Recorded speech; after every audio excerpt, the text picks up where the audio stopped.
Hey guys, and welcome to the Bayern View. Hopefully, you guys are all doing well. I apologize that this video, to be fair, I don't even know why I'm apologizing because this video will be up by the time it should be up. So yeah, I'm tired. Bear with me. I'm recording this at 4:22 in the morning. So yeah, I'm tired. I want to go to sleep, but I need these videos to be out because obviously the last 2 days I haven't been posting. So I apologize. Let's get into this one though. I'm not even gonna mention there other than now because it's all it is. Let's get into the press conference though.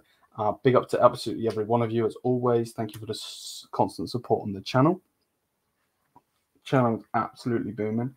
Obviously, there's a big Champions League game coming. So this will be the 10 a.m. Content. So welcome. Good morning to you if you're watching this when it's just come out. And also there will be another video at 3 p.m. And obviously that's going to be the preview, and then 8 o'clock tonight when there should be a stream or a video will obviously be live because of obviously the kickoff, so on and so forth for the game. Let's go there. Right, so of course Manuel Neuer is the player that's obviously talking in the press conference. So straight away he said, my knee is doing well.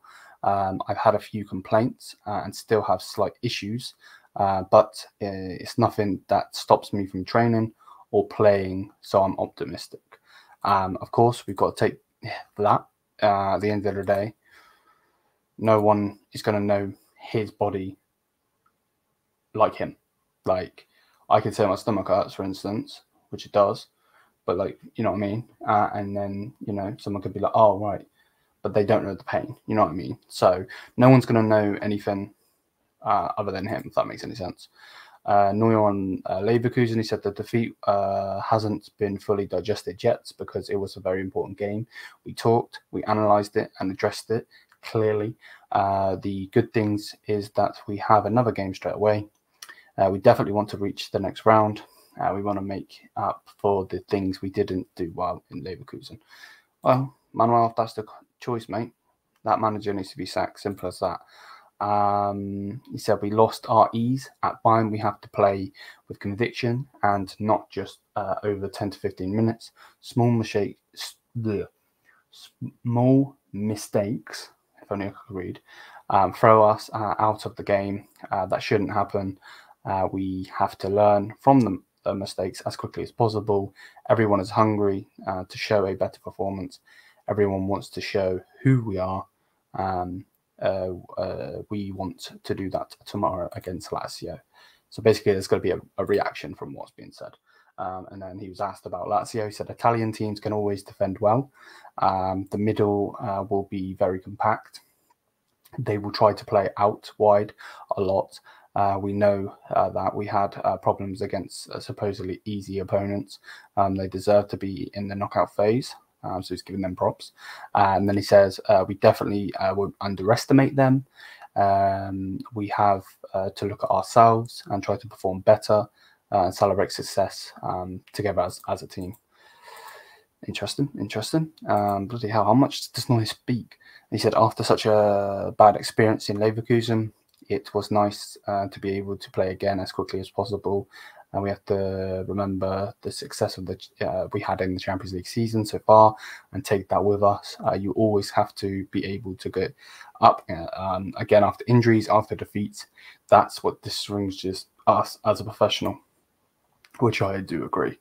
Neuer again on Leverkusen, and Harry Kane struggling in the game. He said we didn't play in a clever way. Our position wasn't how we planned.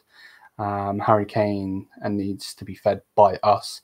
We feed him. He's a phenomenon. We need to make sure he gets into dangerous areas with the ball so we can have success. 100 billion%. You're like, if Harry Kane is in the midfield, but the players are crossing it, passing it through the channels, all of this, all of that, then you blame him. But he was where he needed to be, and we weren't giving him the ball. What are you expecting him to do? That's why I didn't want to give him a low score in the the player ratings and that, because at the end of the day, you could blame him, do this, do that. What is he expected to do? You know what I mean? It is what it is. How much is okay? was going to say, we need to get onto the manager. On the leaders, he said we have a lot of leaders in our ranks. You can solve a lot with a team that is in tune with a central core. The number of injuries in recent weeks hasn't been easy. The players who played are experienced and have to take on responsibility for success. Tuchel on whether he will revert back to a back four system. Tomorrow said, I won't reveal the tactics. It's completely normal in football to adapt your formation.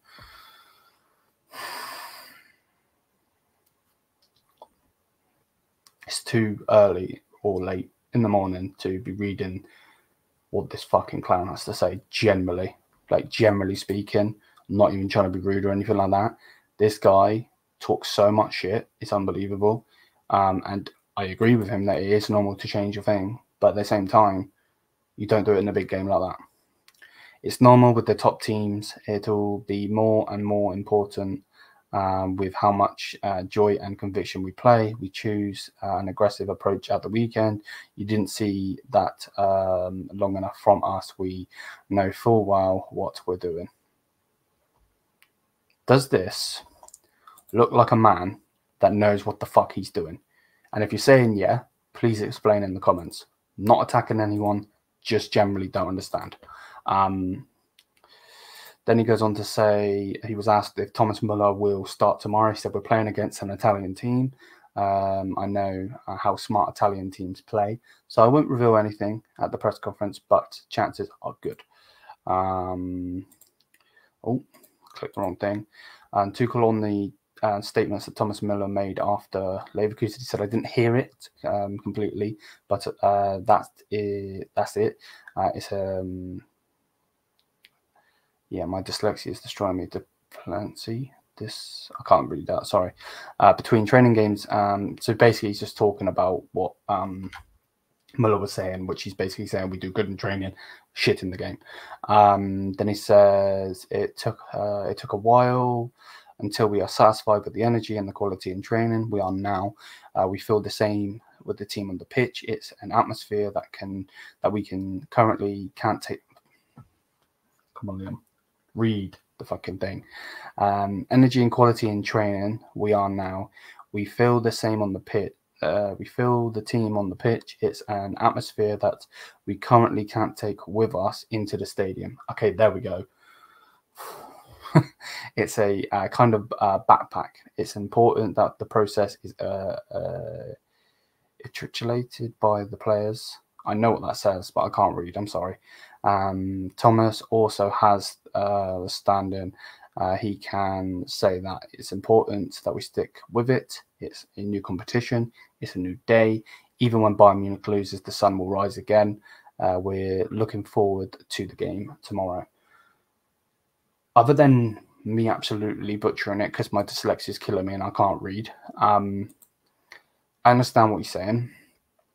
If training is really, really good and you're not putting it on the pitch, then of course, at the end of the day, the manager's going to get flack for blah, blah, blah, blah. And to be fair, you can't always blame the manager, even though the manager puts the team sheet out, the training regiment and all of that stuff.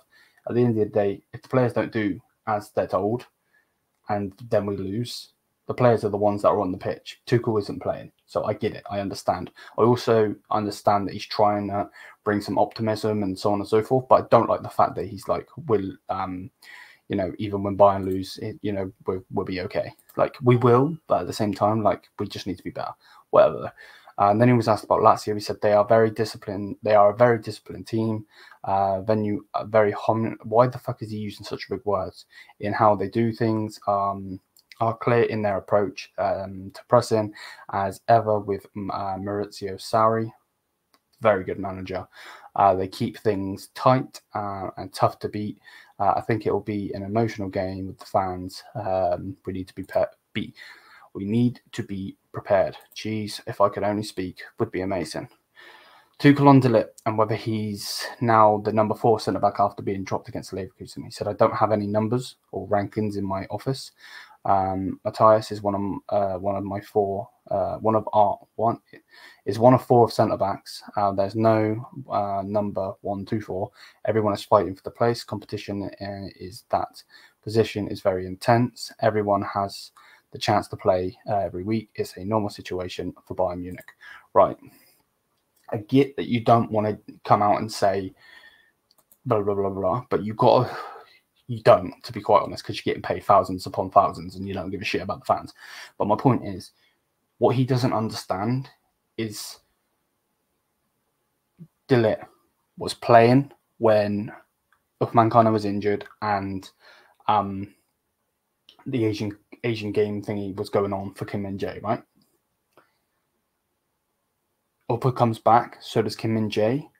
Both of those are not experienced in that particular time or haven't had the game time to be where they need to be, and you drop them. You bring in Eric Dyer, everyone's saying blah, blah, blah, oh my God, just give him time, blah, blah, blah. No, this is what happens. Obviously, the formation, they obviously were a good team, blah, blah, blah, blah, all comes into the reason why we lost. But at the same time, you don't drop de Ligt. You just don't drop him, especially when you wanted him at your previous club, Chelsea. Like, it makes no sense. It generally makes no sense why you drop him. And he's obviously not going to come out in the media saying he's got an agenda or that he's got a problem with de Ligt or he wants to sell him or whatever. But come on now. This is not the first time he's dropped him. And this is massive. Massive game, all of that. And he puts Eric Dyer in instead. Come on now. Let's not take the piss. Let's not take the piss. So far, we've shown a reaction after the defeat. The self-criticism from the team itself isn't important. They will always do that, even when we win. It's a very high level how we dealt with it. We are very open with each other. I'm convinced we have everything to show a reaction. It wasn't enough in Leverkusen. It's also a good chance because it's a new opponent, a new competition, a new knockout game. I hope we can make up for it and show the quality that we needed for the win. No, you're not going to make up for it. Fuck off, prick. At the end of the day, Lazio are not Leverkusen. I'm sorry, but you can't say all of this and all of that when Lazio are. If my internet's going to work, come on, for fuck's sake. Get rid of that. I don't know where they are. It's not going to load to me, is it? But Lazio are wherever they are. They're not. I know full well they're not top 3. So stick that up your ass, mate. To be quite honest, connection is unstable. Fuck off. Let's just get rid of that tab. So yeah. Tuchel on whether I'm just going to call him Brian because I can't think of how you say it again. Is an option tomorrow. So Brian has had the flu. We had him in training for the first time yesterday. It's too early for him. We've got him in the squad, but it will take some time for him. Okay, that's absolutely fine. Okay, I'm not even reading it. I'm not going through this bullshit again. On whether he's feeling pressure, he said, "No, I don't feel any growing pressure. The pressure is a great privilege. It's a sporting pressure. It's never been difficult. It's necessary to remain self-confident. It is necessary to be self-critical. The louder the noise becomes and the stronger the so-called pressure becomes, the more important it is to stay calm." He said, "I feel like Serge Gnabry has been out since the cup against Munster. He's been on the pitch and doing individual training. The good news is with Conrad, that's the good news. With Conrad Lima, things are hopefully going fast than expected, but Alphonso Davies will be a bit longer than originally hoped. Kingsley Coman is still walking with a splint. That'll take a while." Okay, interesting. Harry Kane against Leverkusen. It's rare for him to have such few touches. Well, if the team don't pass him the ball, that's what happens. It's one of his biggest strengths to drop deep, enjoying the play. The formation was actually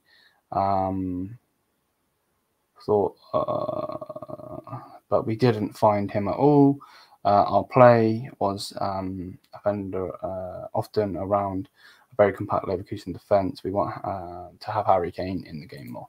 Obviously, he's a striker. You spent all this money on Matthias Tell. He says extremely important factor. He lost his momentum a little bit.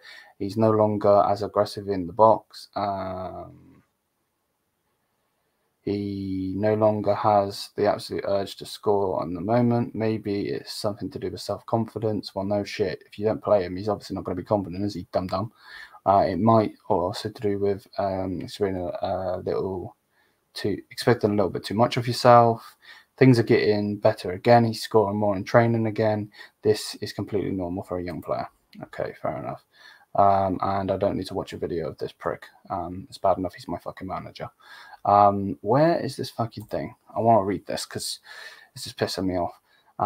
Again, on the Dillet situation, said yes, he is having a difficult moment. The fight for a place is very strong. He had a bit of a back pain at the weekend and was treated at the hotel.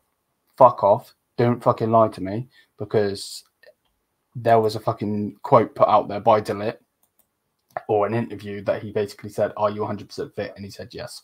So don't take the fucking piss. Then decided not to start him and take the risk. Upa also couldn't play 90 minutes. We've seen that. That's how bad he was. So I needed 4 centre-backs. That's why I made the decision. Matthias is a fighter, has established himself at Ajax and Juventus. It's competition for places. We need him. You're just trying to push it. I'm not stupid. I'm not stupid. I might not be able to read for fucking 10 minutes, but fuck you. You're not fucking pushing that past me, dick. Smash the thumbs up, hit the subscribe button. Let me know what you guys think, as always. And until then, here's Amir. Peace out, people.